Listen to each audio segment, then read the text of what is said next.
Bonjour à tous et bienvenue sur la chaîne de papier et de rêve. Je suis Ursula et aujourd'hui je vais peindre un portail à l'aquarelle avec vous.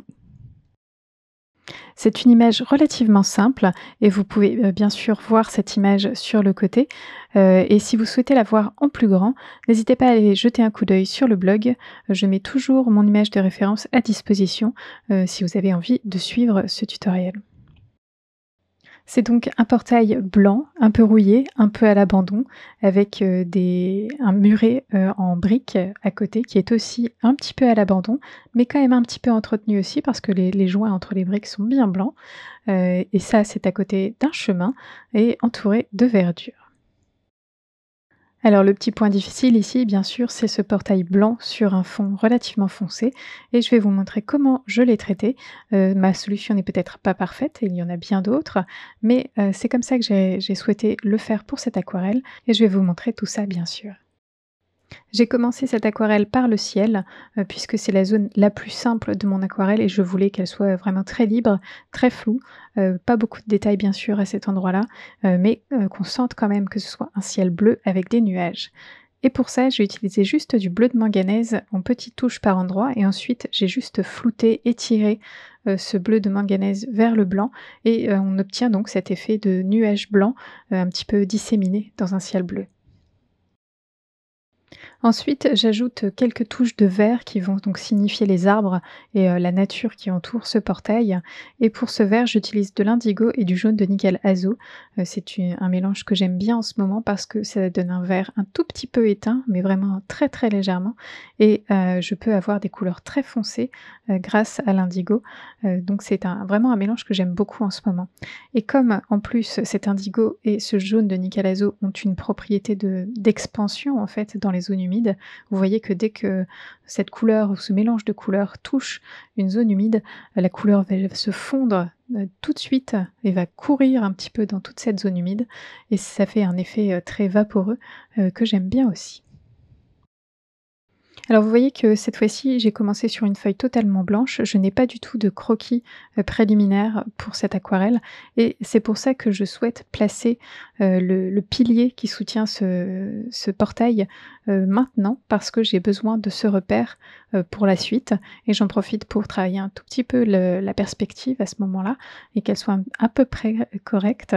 Mais j'essaye de trouver des repères même si la couleur est un peu légère pour l'instant, même s'il n'y a pas de détails, même si c'est vraiment quelques traits et c'est tout,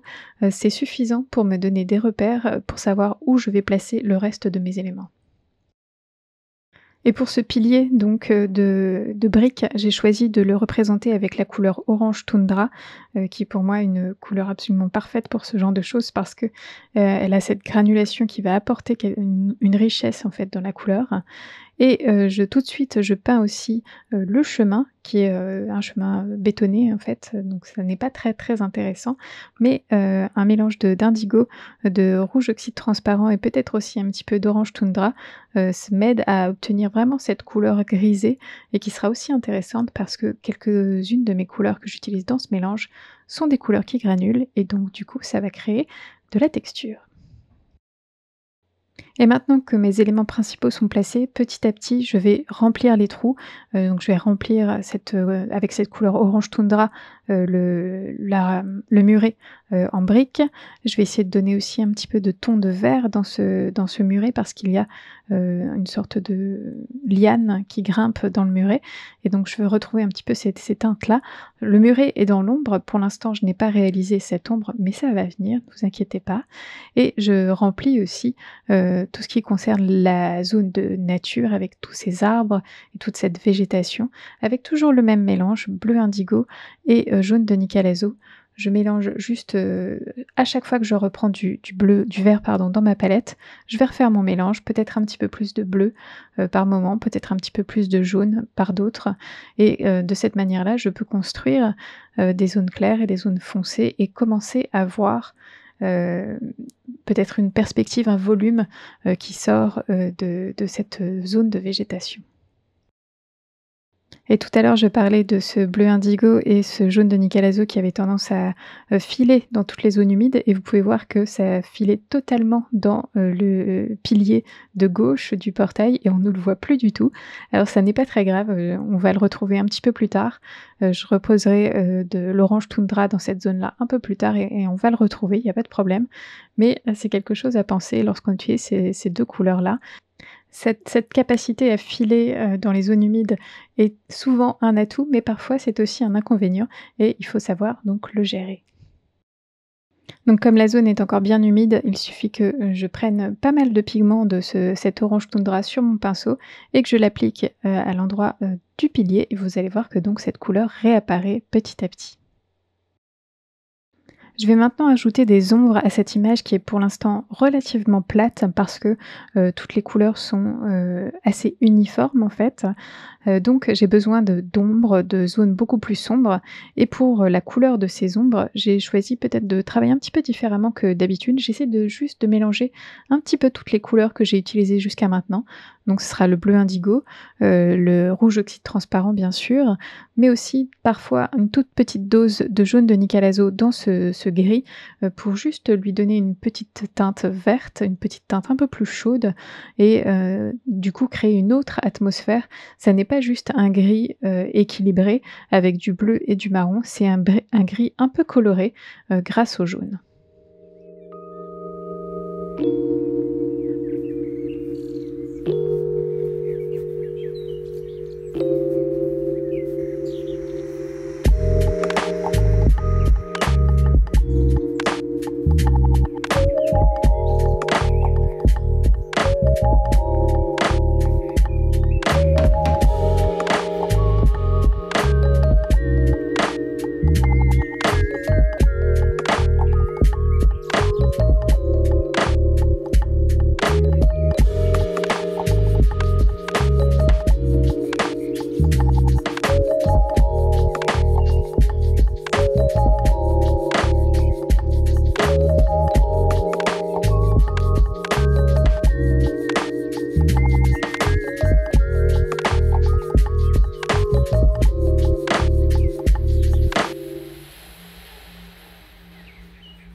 Alors avant de laisser sécher cette, 1re couche, vous avez vu que j'ai rajouté pas mal de pigments à certains endroits parce que j'ai envie d'avoir un petit peu plus de puissance dans mes couleurs dès la 1re couche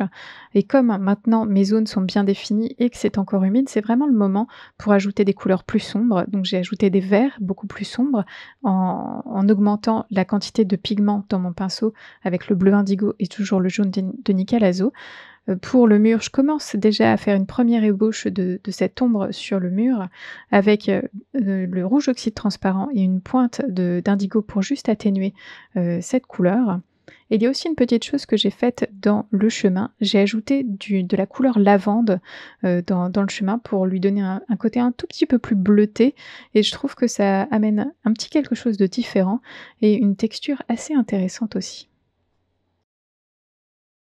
Une fois ma première couche totalement sèche, je vais commencer par ajouter un petit peu plus de détails dans l'arbre qui est juste derrière un des piliers du portail, parce que je veux qu'il ait un petit peu plus de définition, contrairement à la masse, de végétation qu'il y a derrière. Cette masse est plus loin, donc je souhaite qu'il y ait moins de détails, mais comme cet arbre est un petit peu plus près, je veux qu'il ait un petit peu de volume, qu'on sente que c'est un arbre, qu'on sente un petit peu sa texture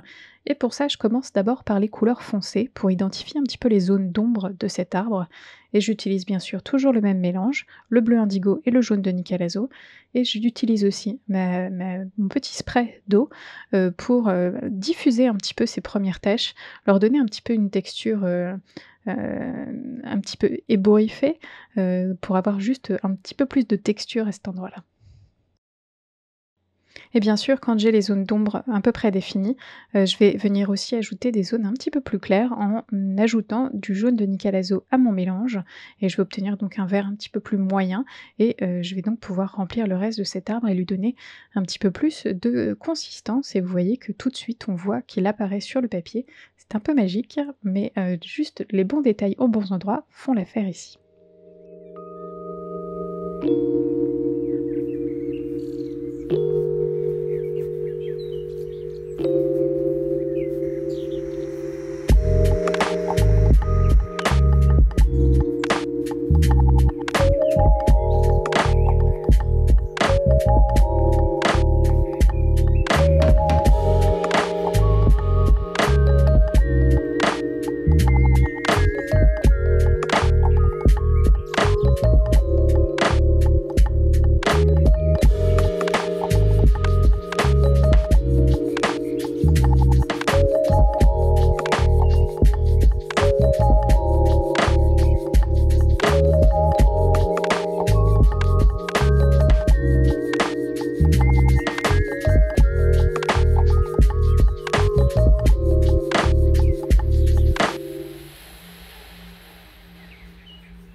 La deuxième chose sur lequel je veux travailler, dans cette deuxième couche, c'est la texture du muret et du pilier, de droite.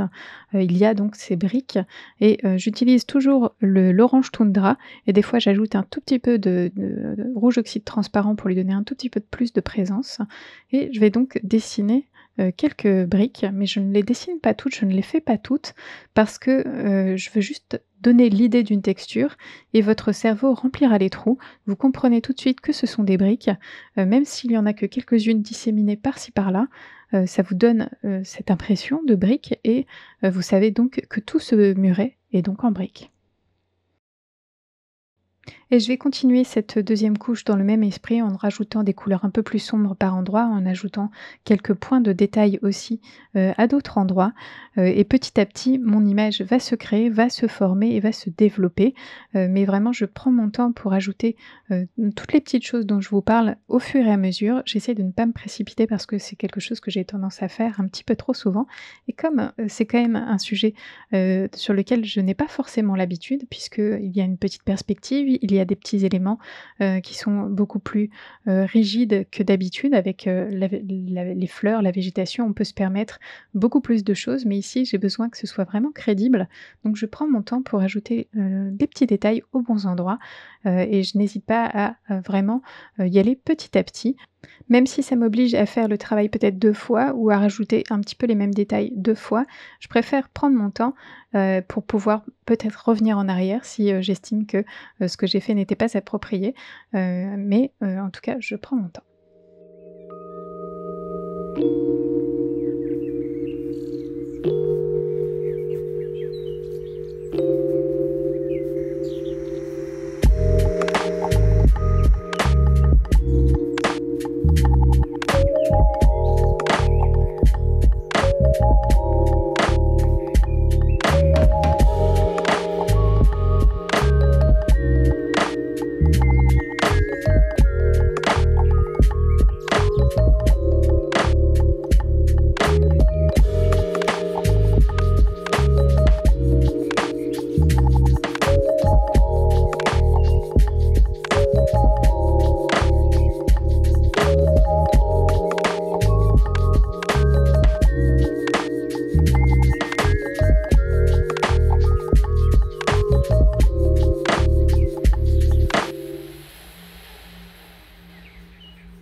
À ce stade-là, on commence à sentir l'ombre du muret sur le sol, les éléments sont de plus en plus liés les uns aux autres et mon image prend du sens, mais il manque quand même un élément très important dans mon image, c'est le portail qui n'est toujours pas, sur cette image. Je vais commencer par créer ce portail en retirant de la couleur de ma première couche. Ici, j'utilise un pinceau en synthétique, un pinceau qui est, plutôt fait pour, la gouache ou l'acrylique. Ce n'est pas un pinceau, aquarelle à proprement parler, parce qu'il est beaucoup plus rigide et il contient beaucoup moins d'eau. Généralement à l'aquarelle, on a plutôt tendance à préférer des pinceaux très souples et qui contiennent beaucoup d'eau. Mais ici, ce pinceau, un peu plus rigide me permet de juste gratter, ce qu'il faut du papier, mais vraiment en toute délicatesse, pour retirer, réactiver le pigment et le retirer petit à petit et donc je crée, ces quelques lignes blanches, sur cette première couche. Donc dans cette zone-là, sur ma première couche, je n'avais pas osé mettre vraiment beaucoup de couleurs, à cet endroit-là parce que j'avais peur de ne pas pouvoir en retirer suffisamment. Ce qui fait que, je ne peux en retirer qu'un tout petit peu et l'effet pour l'instant est très subtil, mais vous allez voir qu'avec quelques détails en plus, ce portail va réellement apparaître sur le papier. Mais pour l'instant donc je me concentre surtout sur retirer, cette couleur tout doucement. Sachez que lorsque vous retirez de la couleur de cette manière-là sur, du papier aquarelle, il faut vraiment y aller en douceur avec le pinceau, même si je parle de gratter, ça n'est pas vraiment gratter, c'est juste passer, sur le papier avec, un pinceau humide, réactiver la couleur en douceur et ensuite, bien sûr, je viens absorber cette eau avec un bout de sopalin et vous voyez que les pigments partent avec l'eau et on se retrouve donc avec des traits un petit peu plus clairs. Il est important de travailler vraiment en délicatesse à ce moment-là parce que si vous grattez un petit peu trop le papier, vous ne pourrez plus ajouter de couleur par-dessus parce que, la surface sera un peu abîmée et du coup, la couleur, l'eau va s'infiltrer d'une manière totalement différente, du papier normal et ça risque, de faire des petites choses que nous n'apprécions pas trop. Mais si on y va tout en douceur, il n'y a vraiment aucun risque. Le papier a suffisamment de résistance pour ça, surtout si vous utilisez, un papier en coton de qualité, il n'y a aucun problème avec cette technique. Il y a bien sûr d'autres moyens de faire, ces, traces blanches sur le papier. Vous pouvez, utiliser, du fluide de masquage, par exemple, sur, les barreaux de ce portail et les retirer à un certain moment dans votre aquarelle et ça donc protégera le papier de toutes les couleurs et vous retrouverez avec, toutes les lignes droites bien blanches, une fois le liquide de masquage retiré. Vous pouvez aussi gratter le papier avec une petite lame, du coup,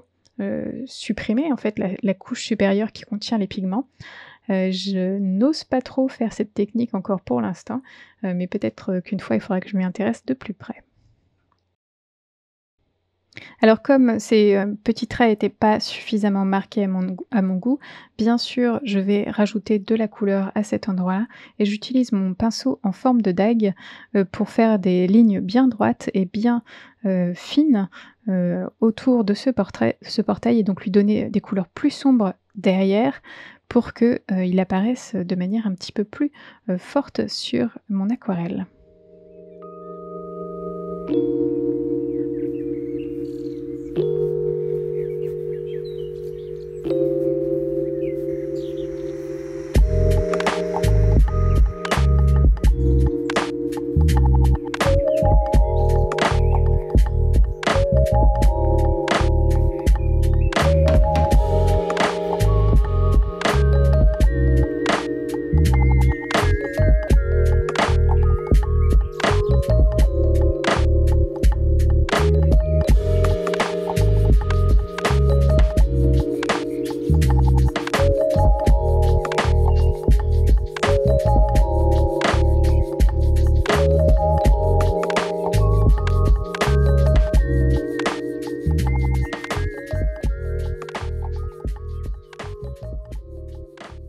Une fois que je suis satisfaite du contraste entre les barreaux du portail et l'arrière-plan, j'ajoute un petit peu plus de couleur, dans les barreaux. Ce portail est, vraiment abîmé par le temps, donc il y a des zones qui sont rouillées et pour ça j'utilise, toujours cet orange toundra et mélangé avec un tout petit peu de rouge oxyde transparent.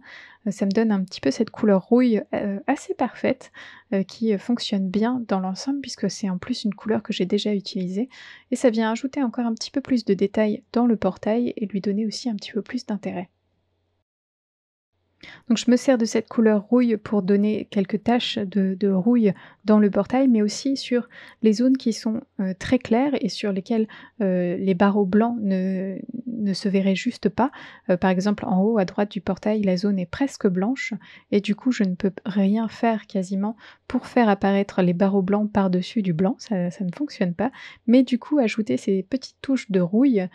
font apparaître le haut du portail à cet endroit-là et c'est juste suffisant pour vous faire penser au portail et lui donner, donc toute son importance. Alors pendant que je travaillais sur le portail, les autres zones aux alentours ont bien séché et je peux à nouveau, les retravailler et je veux surtout ajouter un petit peu plus d'ombre, sur la zone, du muret en briques parce que c'est une zone qui est vraiment dans l'ombre et pour ça j'utilise toujours mon mélange de bleu indigo et rouge oxyde transparent, un petit peu sali avec une pointe de vert dedans pour que ce soit un gris, qui a un petit peu plus d'intérêt et je viens passer un lavis tout en douceur sur l'entièreté, de cette zone dans l'ombre sur le muret. Même si ça vient flouter, le feuillage que j'ai réalisé précédemment, ça n'est pas très grave, ça va vraiment donner cette, impression d'ombre à cet endroit-là et c'est vraiment, juste ce que je cherche.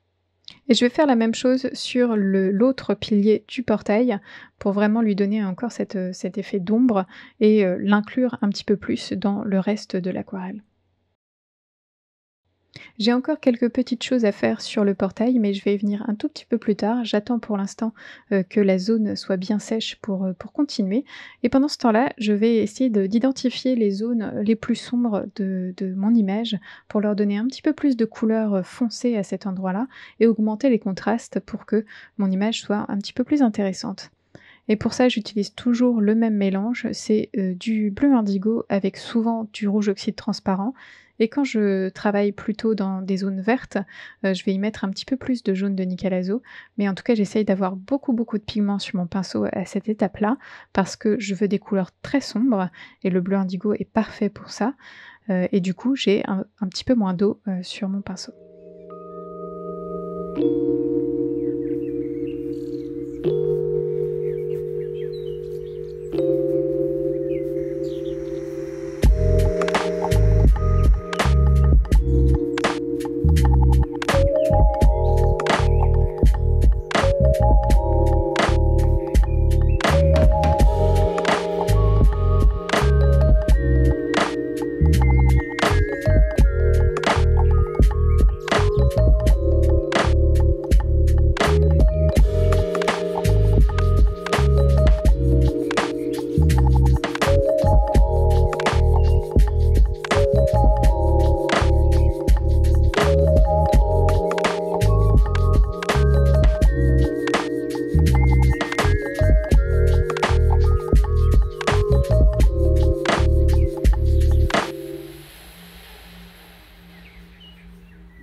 Il reste donc un dernier détail à faire, c'est encore sur le portail. Bien sûr, ce portail ne peut pas être seulement, des bandes,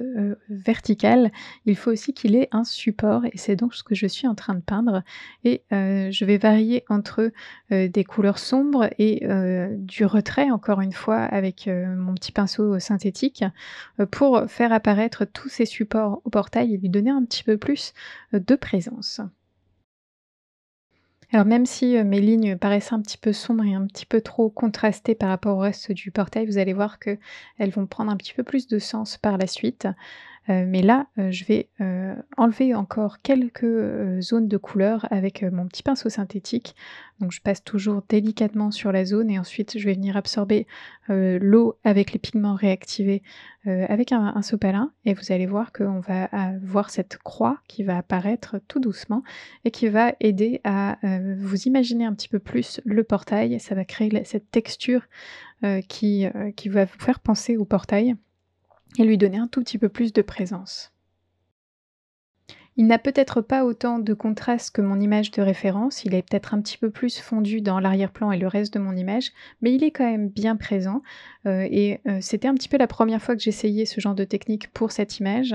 Peut-être que, j'y retournerai une prochaine fois avec une autre technique, mais je trouve que ça fonctionnait plutôt bien et je suis assez contente du résultat de cette image et peut-être la chose qui me plaît le plus finalement, c'est, ce pilier à droite du portail avec, les quelques traces de briques. Je trouve que ça fonctionne très, très bien à cet endroit-là et surtout, cette ombre sur le mur qui vraiment donne beaucoup, d'immersion dans l'image et qui est vraiment très réussie. Et cette vidéo est à présent terminée. Merci de l'avoir regardée jusqu'au bout et j'espère qu'elle vous a plu. N'hésitez pas à aller jeter un coup d'œil sur le blog pour plus d'informations sur cette image. Et bien sûr, dites-moi ce que vous en pensez dans les commentaires. À bientôt.